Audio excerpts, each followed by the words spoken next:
thank you all so much for coming. This is such a great turnout. It's such a joy to be at Powell's in Portland. I'm Antonia Juhasz, and thank you all for being here tonight. I've been on tour now since October 6th, and I have been all over, and it is just a particular thrill for me to be able to be here. I've spoken in Portland a couple times, and maybe some of you have heard me talk, but I've never spoken at Powell's, so it's a real treat to be at Powell's bookstore. So thank you to Powell's for having me, and thank you to Portland for having me. Let's see where to begin. Just a little bit on my background that might be useful. My background is in public policy. I studied both my undergraduate and graduate degrees are in public policy. I then went to work for two members of Congress in Washington, D.C., on Capitol Hill for them, and then have worked in various research and nonprofit advocacy organizations. And currently I work with two groups, one that's called the Institute for Policy Studies, the other that's called Oil Change International. And if you get the trend, policy is the trend through both my academic work and my career. And that is the lens through which I view these issues. My previous book was a book called The Bush Agenda, Invading the World One Economy at a Time, which also gives you a sense of my frame of reference. And in that book, I looked at four corporations and their relationship to policy making within the Bush administration. And those companies were Halliburton, the Bechtel Corporation, Lockheed Martin, and Chevron. And in doing that book, which came out in 2006, I came to realize that we had a critically important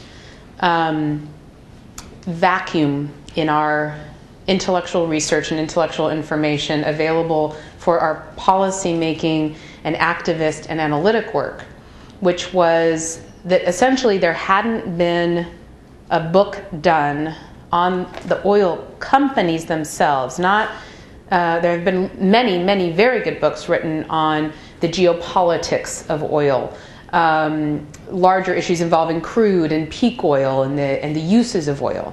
But there had not been a book looking at the individual oil companies and the oil industry. Well, there is the 1991 book that most of you who follow oil are probably familiar with, The Prize, by Daniel Yergin, a classic book on oil. If you haven't read it, you should look at it. I definitely quote it in my book. Really considered a Bible on the oil industry. But the problem with The Prize is that, one, it was written in 1991, and a lot has changed since then. And the other is that Yergin will be the first to admit he comes from within the oil industry. His perspective is from within the oil industry.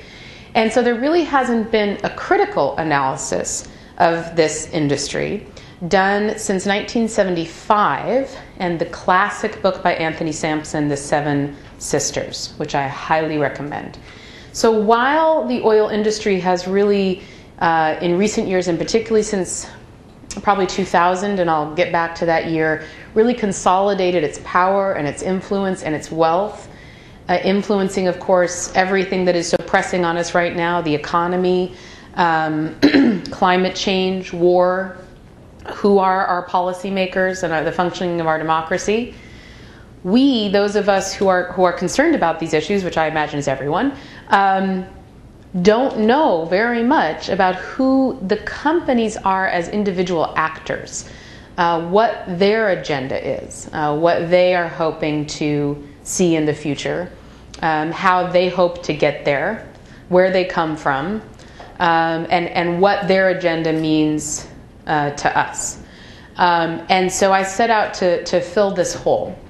And essentially, as I described in the book, to pull back the curtain on the oil companies and look at where they plan to take us, where they hope that they will take us in the future. And of course, couldn't be a more critical moment to be looking at these issues in the midst of this incredibly important election. And believe me, the oil companies know that this is an important election as well, within the last week, this became the most expensive presidential election for the oil and gas industry in the history of elections. The previous record had been set in 2000 with the election of Bush and Cheney. The oil and gas industry had spent more money trying to get Bush and Cheney elected than they had spent on any previous election.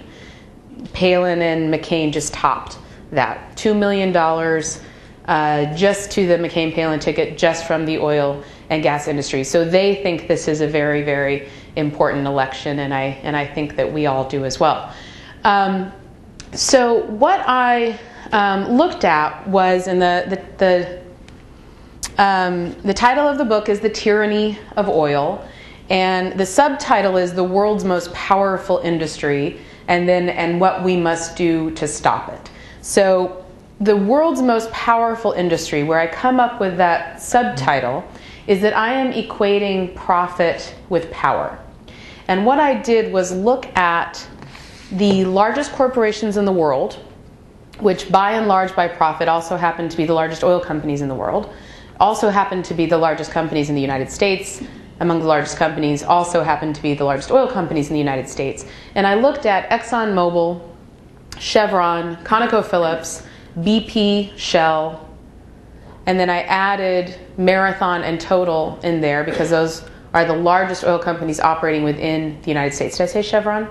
Chevron, yeah. And what I first did was just look at their power. And what I found was that essentially since 2000, well, let me back up for 1 second. I think most of you are aware, and has gotten a fair amount of attention, that in 2003, ExxonMobil became the most profitable corporation in the history of the world. Adjusted for inflation, period. ExxonMobil became the most profitable corporation ever. It then topped those profits in 2004, topped them in 2005, topped them in 2006, topped them in 2007, and it's set to do it again in 2008. The recent decline be damned. They're set to top their records. All the oil companies are. But that's just one company, right? So when you add up all of the companies, which have all been doing better than they've ever been doing, you get hands down the most profitable industry, period. There is utterly no comparison at all. And it doesn't matter what industry you add up. Defense, pharmaceuticals, healthcare, what are industries that people might think could have very high profits? It seems like they might be higher. Software, telecom, no. Agriculture.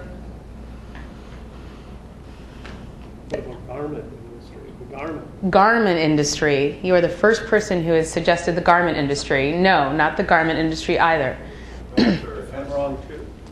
What? What did you say? Just joking. I'm okay. wrong too. Defense contract. Defense. So defense was the one that I had thought initially, right? So no to any of them, and if you come up with any other ideas, you already know they'll be wrong. I already premised that, so sorry. It's a nice way to make you all feel stupid. So defense industry. I ran out of defense companies to add up to get to the profits of just the 6 most profitable oil companies. I ran out of pharmaceutical companies. I ran out of telecom companies.